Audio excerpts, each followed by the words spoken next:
Simula ng January mga friends, hindi kami nakabalik dito sa Batangas. Naalala ko yung aming kapatid ng aking balay, nag-invite ng birthday niya. Ika 65 years old na. Sabi niya kasi pagka umabot daw siya ng 65, maghahanda raw siya. So, kami naman, dahil nga nami-miss din namin yung aming apo, kaya nag-decide na rin kami na umuwi dito sa Batangas.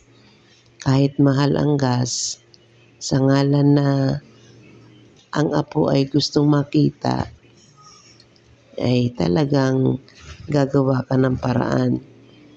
So nandito na nga pala tayo mga friends. Kanina kung nakita niyo yung Nasugbu Welcome, yun yung boundary. Itong kalsadang tinatahak natin ngayon ay kalsadang papuntang Lemery. So dito sa kalsadang ito mga palangga, makikita natin itong tulay. So kapag ka nandito ka sa tulay na to, ibig sabihin malapit ka na sa Kalaka. So nakita mo yung Kalaka na yan yung parte riyan, Kalaka. Sa bandang kaliwa naman ay Laurel, Batangas. Matagal din kami nanirahan sa Laurel. Inabot din kami dyan ng 5 taon mahigit. Kami ay strangers lang sa lugar na yun. Kung tutuusin mga palangga, ang pagtira namin sa Laurel ay isang blessing na maituturing dahil wala kaming kakilala sa lugar na yan. Wala nakakakilala sa amin. Kami ay salta pero tinanggap kami ng mga tao sa lugar na yan. Kaya mga masasabi ko sa mga tao dyan sa Laurel ay talaga namang mababait at mga mabubuti sila. So ito na tayo mga langga, malapit na sa Tamayo. So itong Tamayo na to ay bahagi ng hindi ko alam kung Kalaka ba siya o Lemery. Pero I think Lemery siya. So, Kalaka pala siya. Barangay siya ng Kalaka. So ito na tayo mga langga. Makikita nyo yung kalsada na yan. 2 lane lang siya. At iilan lang yung mga dumadaan sa lugar na to. Mga private lang ang nadaan dito. Kasi nga, hindi siya yung yung dinadaanan ng pampasadang mga sasakyan. So kung makikita nyo mga langga, sa right side, makikita natin dyan yung bundok, yung bangin. At sa left side naman, ay makikita natin yung Taal Volcano. So hindi ko lang na kuha na ng video yung part ng Taal. Pero pagka tumigil ka, meron dapat titigilan dyan napakagandang view para makita mo yung Taal. So dito mga langga, may mga nangihingi ng piso-piso kasi dinadagdagan ng kalsada. So alam mo naman, pag Pilipino, kapag merong gumagawa ng kalsada, meron yung mga nangihingi ng barya-barya. Ewan ko nga ba, ugali na ng Pilipino yan. So eto na tayo mga langga, nalagpasan na natin yung nangihingi ng barya-barya sa lugar na yan. So tuloy-tuloy tayong nananakbo hanggang sa makarating tayo sa Butas. Kung tawagin nila ay Butas. Kasi yun yung daanan papuntang Kalaka, papuntang Balayan. Kung ikaw ay manggagaling ng Tagaytay, palusong. Tawagin kasi mataas na lugar kasi to. Ayan ang motor aakyatin niya yung bundok na yun. So kung ikaw naman galing ng Lemery, Agoncillo, Laurel, o Agoncillo at Lemery, paahon. So aahon ka para makarating ka dyan sa Butas na yan.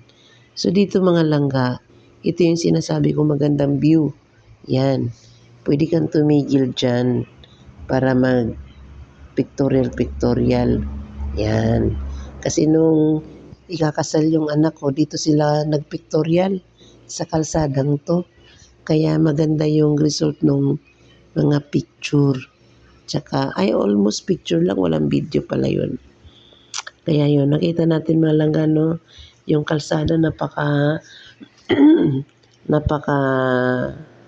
alam mo yun, yung smooth lang yung takbo. Hindi siya crowded. Unlike sa ibang lugar ng Batangas na crowded yung kalsada. Ito kasi iilan lang yung mga dumadaan na mga private na mga sasakyan. So kapag nakarating ka sa lugar na to mga langga, mafe-feel mo rin yung lamig. Kasi yung simoy ng hangin, gawa ng matarik siya, tsaka maraing puno. At ang kabilang side niyan mga langga sa kalsadang yan, maraming mga nagtitinda ng mga gugulayin, kamatis, mga ganyan, mga saging na mga bagong pitas, mga sariwa pa. So, ito na nga yung sinasabi kong butas, mga langga. Papasok tayo papasok tayo dyan. Paahon niyang kalsadang yan mga langga.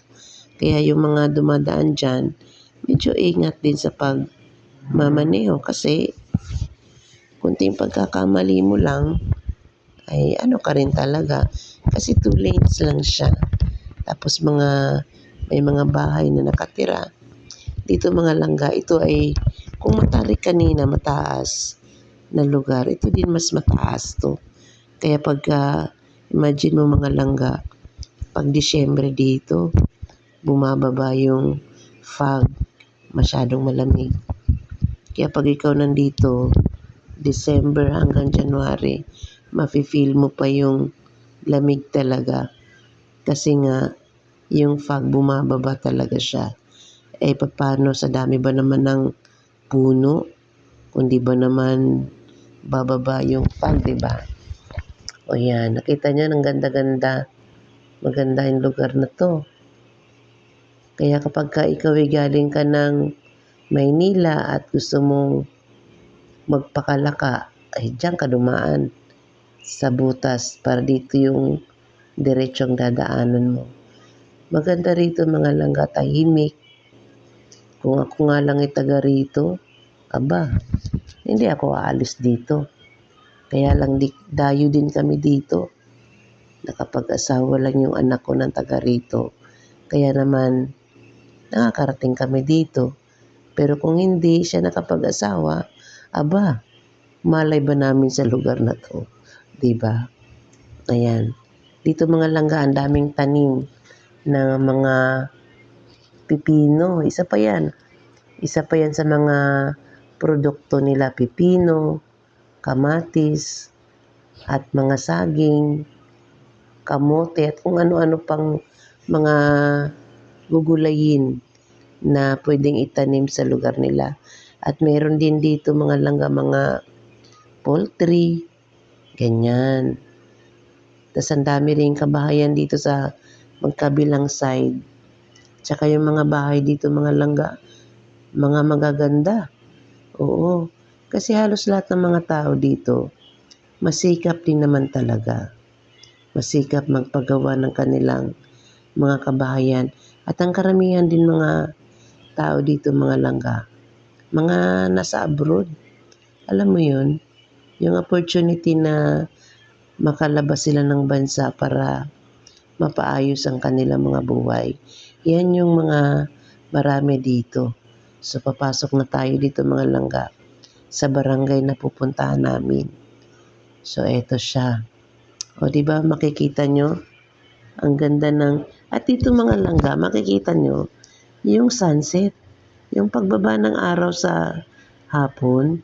Yan, dito madalas. Maganda magtambay sa gilid-gilid kasi kung gusto mong tumingin ng pagbaba yung sunset, yan.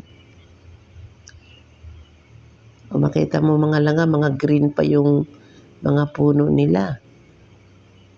Mga mangga, ang dami pala ditong mangga.